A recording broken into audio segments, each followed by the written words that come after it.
Menguasai Reanimate 3 adalah skill wajib bagi developer React Native modern. Meskipun konsep workload dan shared values terdengar teknis di awal, setelah kamu mencobanya, kamu akan menyadari betapa intuitifnya membuat animasi yang kompleks. Kamu bisa membuat header yang menyusun saat di scroll, kartu yang bisa dibalik, atau menu yang meluncur, semuanya dengan performa sutra.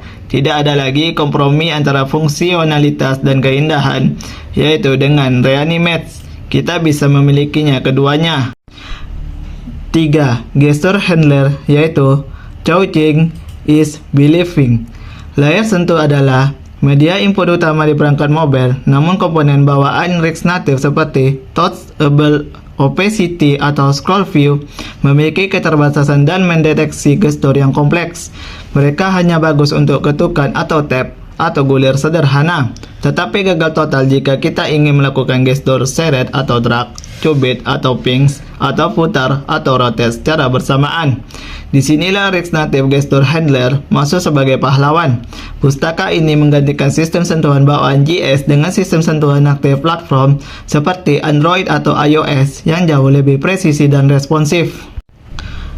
Komponen utama yang sering digunakan adalah Pen Gesture Handler yang mendeteksi gerakan jari yang menyeret atau padding di layar. Bayangkan fitur swipe to archive, Gmail, atau fitur menggeser kartu di Tinder.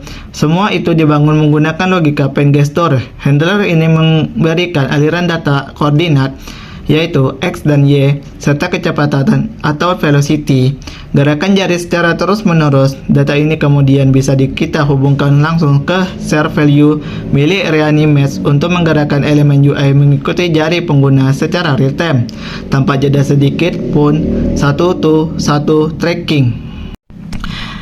Selain geser, kita juga memiliki Pinch Gesture Handler untuk mendeteksi gerakan mencubit atau seperti zoom in atau out, dan rotation gesture handler untuk putaran dua jari hebatnya.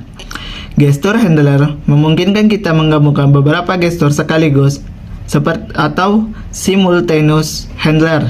Misalnya, pada fitur peta atau penampil foto Instagram, pengguna bisa melakukan zoom atau pinch dan menggeser atau pen gambar secara bersamaan.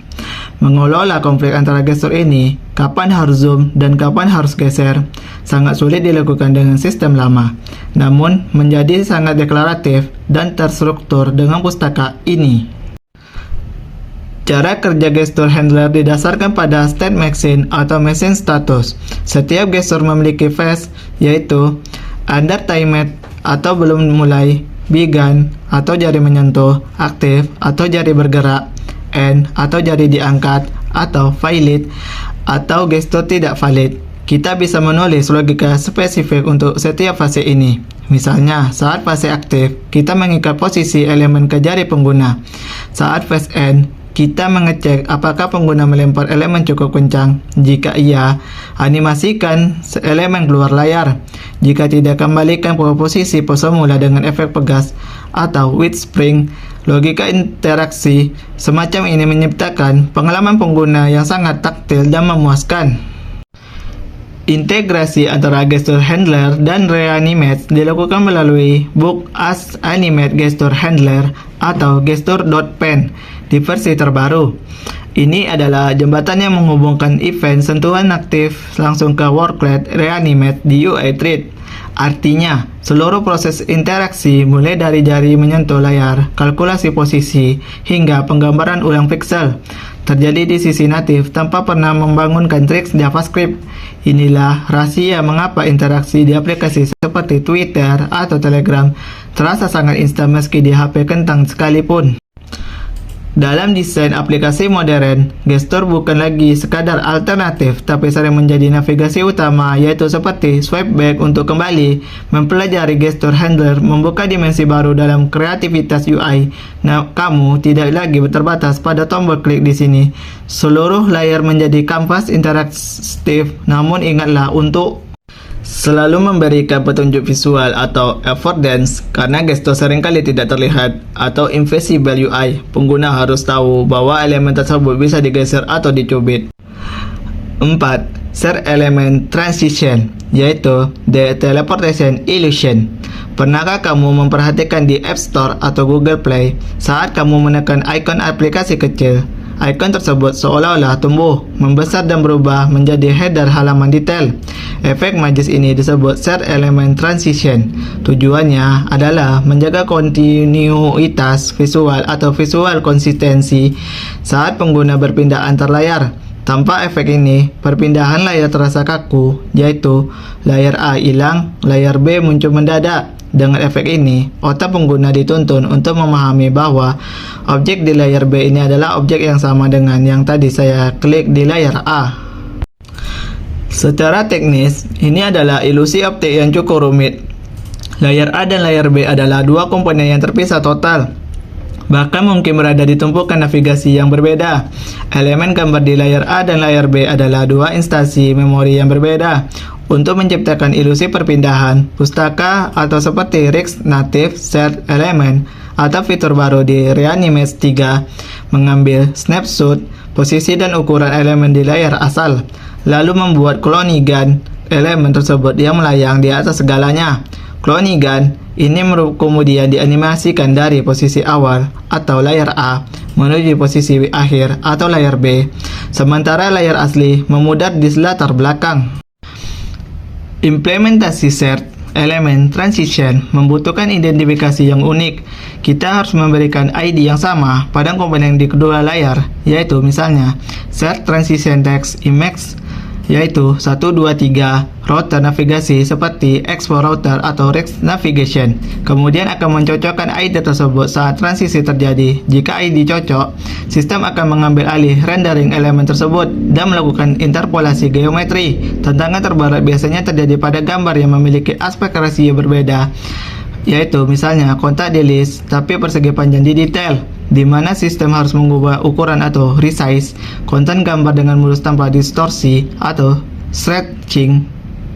Efek ini sangat krusial untuk aplikasi yang berfokus pada konten media seperti e-commerce, galeri foto, atau aplikasi berita.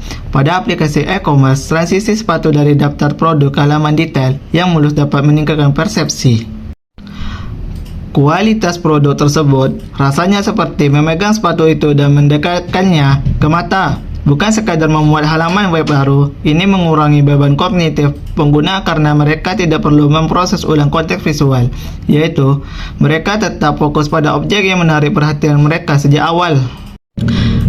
Namun, Shared Element Transition harus digunakan dengan bijak dan tidak berlebihan. Transisi yang terlalu lambat atau terlalu banyak bergerak bisa membuat pengguna pusing atau motion sickness, atau merasa aplikasi menjadi lambat karena harus menunggu animasi selesai. Durasi ideal biasanya berkisar antara 300 ms hingga 500 ms. Selain itu, pastikan transisi tetap mulus di perangkat low-end. Jika animasi tersendat, ilusi akan hancur dan justru terlihat seperti glitch. Di era Export Router dan Reanimate 3, fitur ini semakin mudah diakses tanpa konfigurasi natif yang rumit. Ini adalah salah satu teknik polis tingkat akhir yang membedakan aplikasi pemula dengan aplikasi profesional. Ketika kamu berhasil membuatnya bekerja, rasanya benar-benar seperti sihir. Pengguna mungkin tidak tahu istilah teknisnya, tapi mereka pasti akan merasakan bahwa aplikasimu enak dipakai dan berkelas.